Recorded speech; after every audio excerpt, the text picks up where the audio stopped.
This film is a summary of computer vision research, one of several research projects carried on in the MIT Laboratory of Artificial Intelligence. We believe that studying vision and manipulation is a good way to approach many important problems about the theory of general intelligence.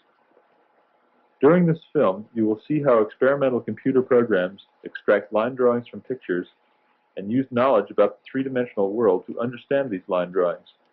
And you will also see how new ideas about artificial intelligence are used in these processes. All the programs depicted deal with scenes that are unfamiliar to the robot. The programs can work with a broad range of particular structures and can recover from many kinds of errors. We will start with a description of some high-level processing and then show the detailed program operation. To begin our discussion, Marvin Minsky explains how the robot can learn new concepts. I'm going to describe very briefly how a program written by Pat Winston works. This program is supposed to learn by example, and it learns in a rather different way from previous programs that attempted to do learning. It needs a good teacher. The teacher comes up to the machine, which contains a vision system for describing things, and I give it an example, for example, that, and say, this is an arch. Well, the machine describes it, and the description, the structure that the machine builds up inside its memory is something like this. There are three objects found by the vision system. They're all identified as blocks, and it notices certain relations between these objects. For example, that this one supports that, and this one supports that. These are the legs of the arch, and that's the top. And notices a lot of other things that I haven't got time to describe, such as that this block is standing up, and this one is lying down, and so forth. And it records that as an arch. It's the only thing it knows about arches so far. Then we give it another example. Let's show it that. And we say, that's not an arch. Well, the machine can only do one thing with the picture itself. It has to describe it, and its description looks something like this. To you and me, this doesn't look very much like an arch at all, but in some sense, the description is quite similar. It still has three objects. This one is lying down. These are standing up. They're all blocks, but there's a very large difference as far as the machine's descriptive structure is concerned. The relation between the blocks of this one supporting that and this one supporting that is missing.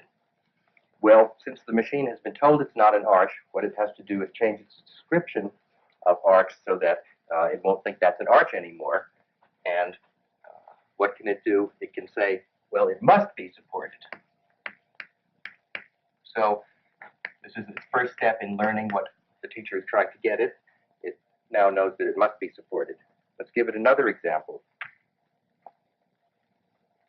We tell it that's not an arch.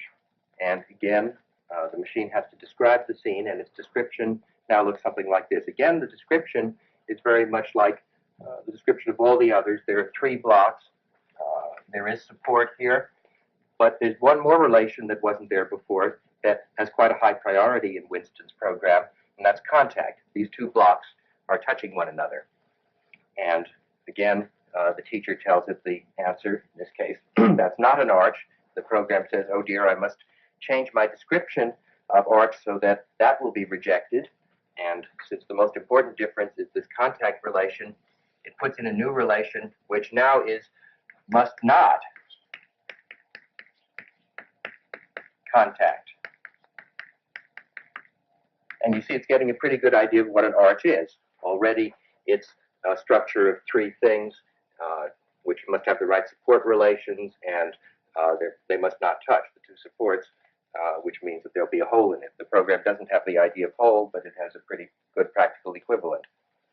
Finally, the teacher might give it a fourth example, this, and say, that is an arch. And the description of this structure agrees with the description it's been building up, except for one small detail. The top thing is no longer a block, it's a wedge. And the program has to say, I'll accept things that are wedges as well as blocks. And that's pretty easily changed by saying this can be block or wedge. Or in the actual program, it generalizes and says that can be a prism. Well, the point of the program is that it doesn't learn so much a little bit at a time as in the traditional reinforcement theories of learnings, which work very well for rats and very badly for people. But for each example, the machine jumps to some sort of conclusion, learns a new relation, and it can learn very fast. It's learned a lot from 4 examples. On the other hand, it takes a good teacher.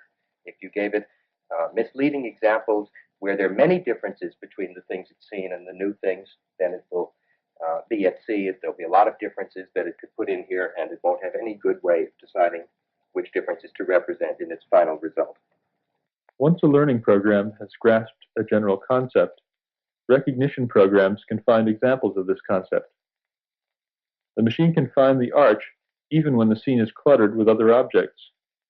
It can also recognize many variations of the arches it was originally taught. Other ideas can be taught by other learning sequences. The machine is able to learn that a pedestal is a board on top of a standing brick, a table is a board on a group of standing bricks, and a chair is an arch standing on one side of a table.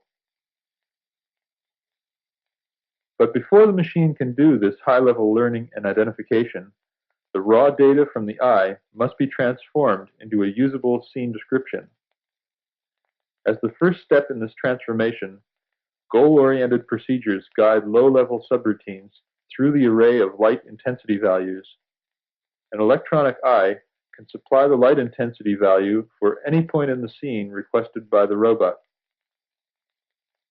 Once procedures find the beginning of a line, other routines follow it and search for all other lines emanating from its ends.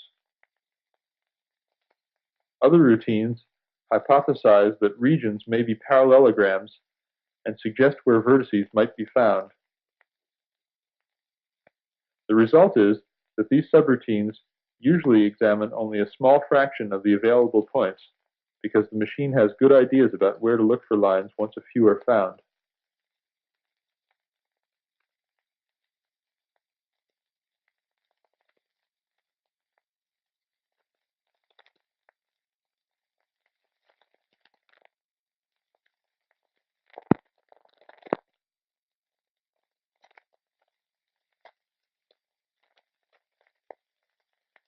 Basic facts about the lines, other specialist programs attempt to find the identity, location, and dimensions of each object. Once an object is found to be a brick, the dimension programs must find 3 unobscured edges along each of the brick's axes. This set of 3 lines is called a skeleton. But sometimes a brick may be severely obscured. This arch presents a difficult problem because such a small portion of the left post is in view. The identification specialist decides that the object is a brick, but the dimension specialist cannot find 3 complete orthogonal lines for a skeleton. Programs by Timothy Finan are used in this situation. They determine the missing information by first using context to form a reasonable hypothesis, and then using a checklist to confirm the hypothesis. The robot's internal deliberation shows that the checklist is needed because there may be a clear contradiction to the proposed hypothesis. Here the hypothesis is that the dimensions of the 2 posts are identical.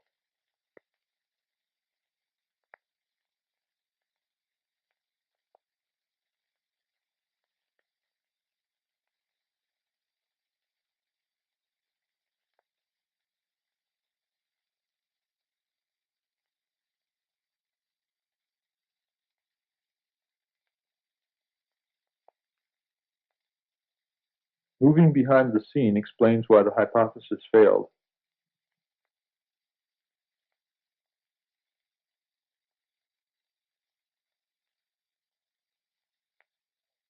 In scene analysis, the programs work toward abstract descriptions. In design, the process is reversed. Programs by Rich Boberg accept general facts from a user and envision a scene compatible with those facts.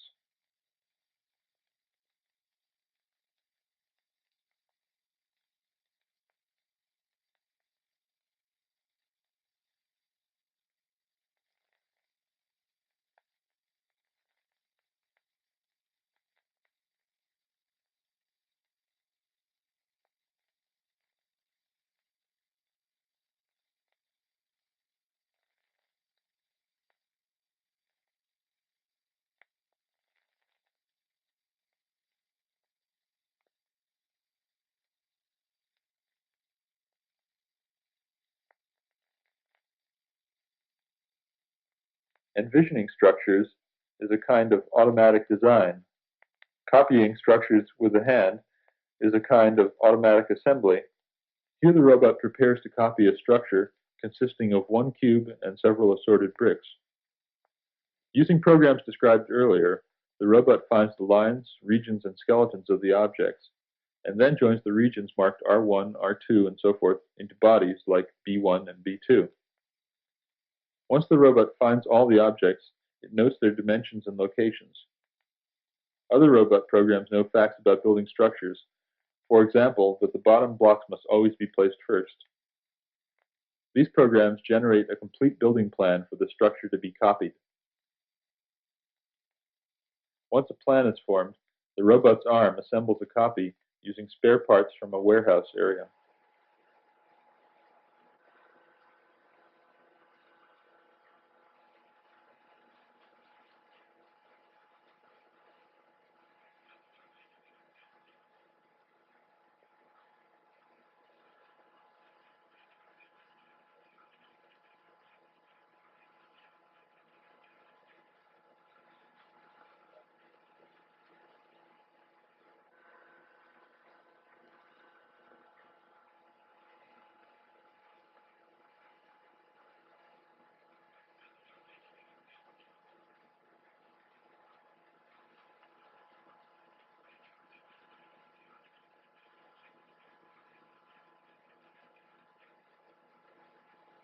If the arm misplaces an object, the error is detected by inspection programs which compare the copied scene to the original model.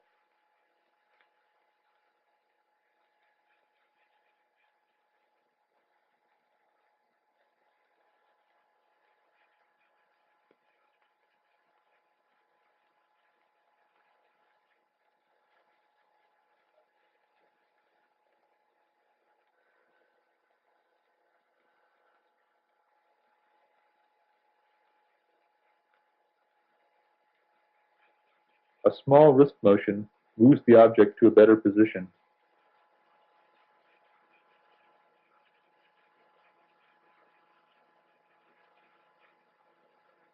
New arms under development are more skillful because of better design and improved force sensors. An arm built by David Silver can position objects with high accuracy.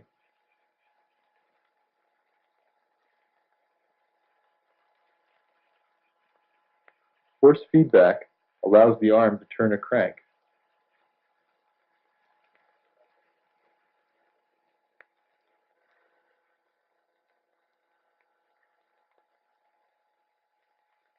To build complicated structures, the robot must use sophisticated planning.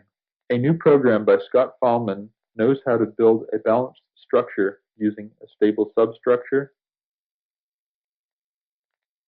a scaffold, or a temporary counterweight.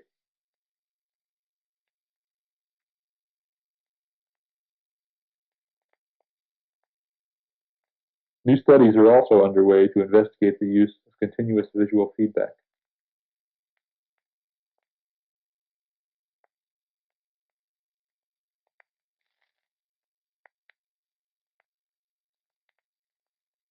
You have seen only a sampling of the work we have done, but we hope this film has given you some feeling for how these difficult problems can be approached.